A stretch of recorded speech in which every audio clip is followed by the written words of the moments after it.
Si on regarde la filière avicole dans le monde, c'est 1 milliard de poulets qui naissent et qui meurent toutes les semaines. Donc ces poulets sont élevés en claustration sur l'équivalent d'une feuille A4, c'est-à-dire en très forte concentration, et c'est le mode d'élevage. Et puis ici, dans cette région, et puis dans quelques autres endroits en France, les poulets sont élevés à l'extérieur pendant 3 mois, avec un parcours illimité nous concernant, et c'est quelque chose de complètement atypique, qu'on n'avait jamais vu avant dans le monde, et qui fonctionne très bien, mais c'est une production dans la production. Donc, la filière avicole est malgré tout très intensive et très déconnectée des attentes des consommateurs.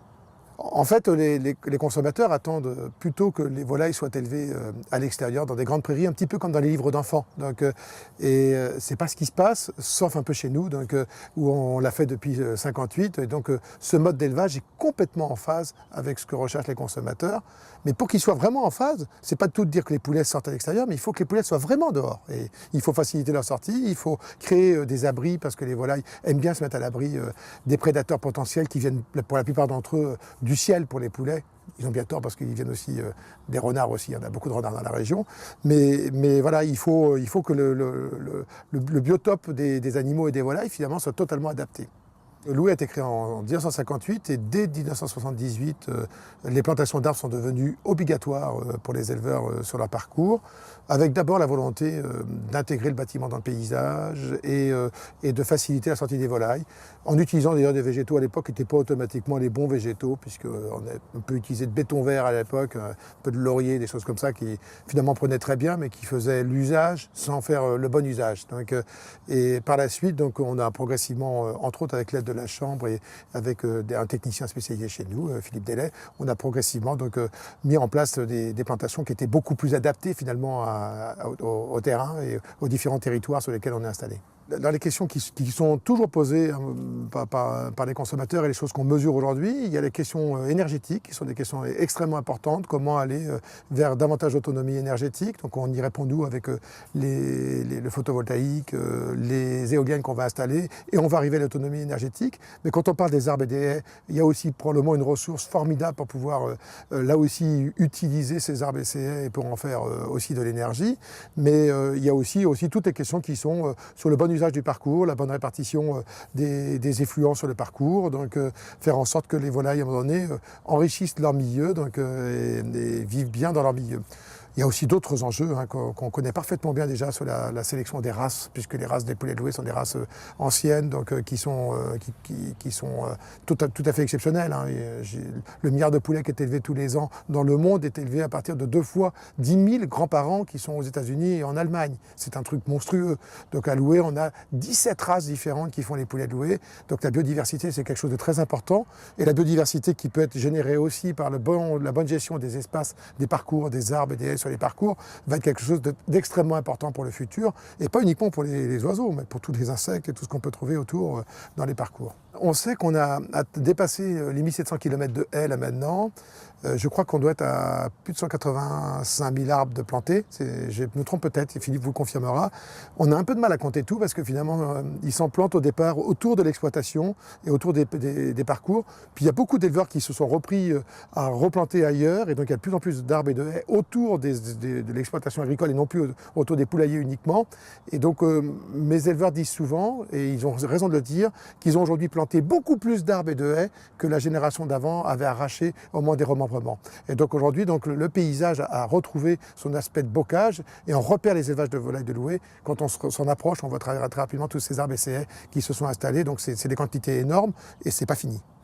Alors la question de la communication vis-à-vis de l'extérieur sur l'intérêt de l'arbre, de la haie, etc., c'est quelque chose qui ne s'arrête jamais. C'est la même question quand on doit prouver que nos élevages vont mettre bien les poulets à l'extérieur.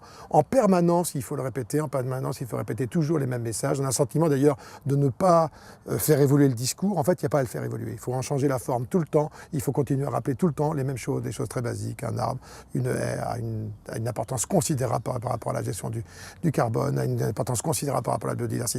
Tous les éléments doivent être rappelés en permanence et on finira jamais de répéter ce genre de choses. Dans 10 ans, dans 15 ans, dans 20 ans, on devra continuer à dire les choses. Et donc c'est un travail qui est passionnant en plus de ça, parce que c'est une vraie valeur ajoutée pour nos filières. La communication à Loué va de plus en plus reposer sur une idée très simple, c'est que les élevages des poulets de Loué peuvent être visités à tout moment.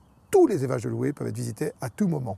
Ce n'est pas le cas de la production en général. Et je pense que ce qui donnera confiance aux consommateurs, c'est de pouvoir vérifier à tout moment que ce qu'on a dit, c'est vrai. C'est vrai pour l'élevage des volailles, c'est vrai pour les plantations, c'est vrai pour la façon dont on s'occupe des animaux, donc du bien-être animal, c'est vrai pour la qualité technique et sanitaire des animaux.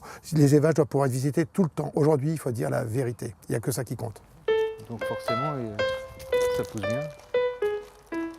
Tant mieux, c'est joli.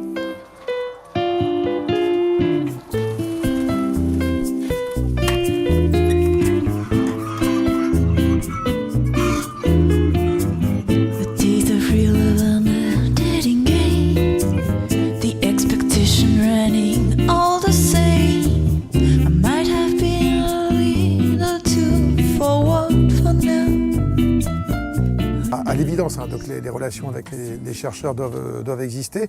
C'est souvent d'ailleurs des producteurs qui commencent et les chercheurs qui s'intéressent après par la suite. Moi je l'ai connu dans le domaine du label, quand on a démarré le label en 58, les chercheurs s'y intéressaient pas du tout, ils s'intéressaient qu'à la production intensive et par la suite ils se sont beaucoup intéressés au label, ils nous ont aidés à mieux présenter le concept même de nos modes d'élevage et à prouver les avantages qu'il y avait.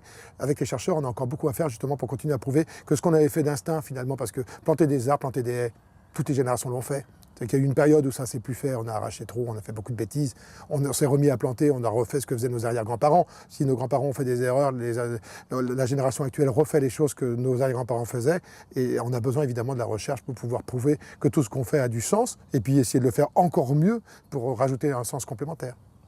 On a vu beaucoup de bêtises quand un travail a été fait sur les parcours il y a quelques années par certaines structures qui font de la recherche et qui démontraient que finalement les volailles ne sortaient pas sur les parcours. Et nous, à Loué, on ne comprenait pas du tout pourquoi ces gens-là arrivaient à ces conclusions-là. Il y avait une raison toute simple, c'est que ces parcours en question étaient très mal peuplés en arbres et en haies, donc si bien que les volailles sortaient en effet très mal. Donc on a évidemment besoin, à un moment donné, d'avoir une approche très scientifique et publiée en plus de ça. Donc de manière qu'on arrête, quand on dit les choses à un moment donné, qu'on dit ça c'est de la com. C'est pas de la com. Si à un moment donné on a réussi à prouver avec le CASDAR que tous les éléments que nous on a déjà perçus comme étant des avantages des arbres et des haies et d'un intérêt pour l'environnement, pour les personnes, pour la population, pour la société tout court, de commander et que c'est publié, que c'est prouvé, on sera bien plus à l'aise à un moment donné pour pouvoir avancer cet argument-là encore en plus. D'accord. Je vous remercie. Non, je vous en prie. Or so desperate to ask you to stay. The truth is I'm just happy to accommodate on a first date.